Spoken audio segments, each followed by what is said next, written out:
क्या तुमने कभी ब्रह्म राक्षस का नाम सुना है? नहीं सुना? तो सुनो, क्योंकि अगर तुमने इसे बुला लिया तो ये तुम्हारी आत्मा को कभी मुक्त नहीं करे। गांव से कुछ दूरी पर एक पुराना मंदिर था। लोग कहते थे कि वहां किसी का साया है, कोई ऐसा जो न तो पूरी तरह मर चुका था और न ही पूरी तरह जिंदा था।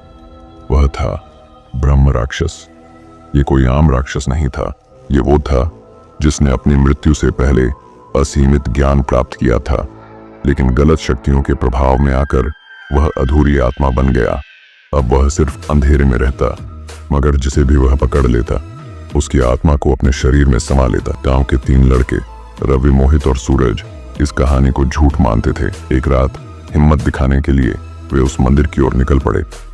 जैसे ही उन्होंने मंदिर का टूटा फूटा दरवाजा खोला, एक सर्द हवा का झोंका आया।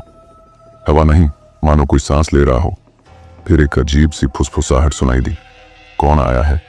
मुझे ज्ञान चाहिए, मुझे आत्मा चाहिए। रविंद्र मोबाइल की टॉर्च जलाई, लेकिन रोशनी जैसे ही आगे बढ़ी, उन्होंने जो देखा उससे उनकी रूह कांप गई। एक भयानक आकृति सामने खड़ी थी।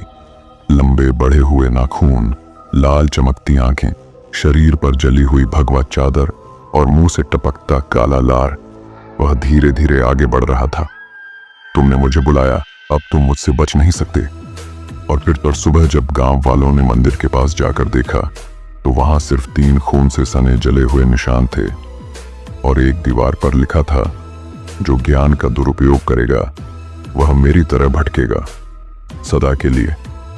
और तब से कोई भी उस मंदिर के पास जाने की हिम्मत नहीं करता। क्या तुम भी उस मंदिर में जाने की हिम्मत करोगे?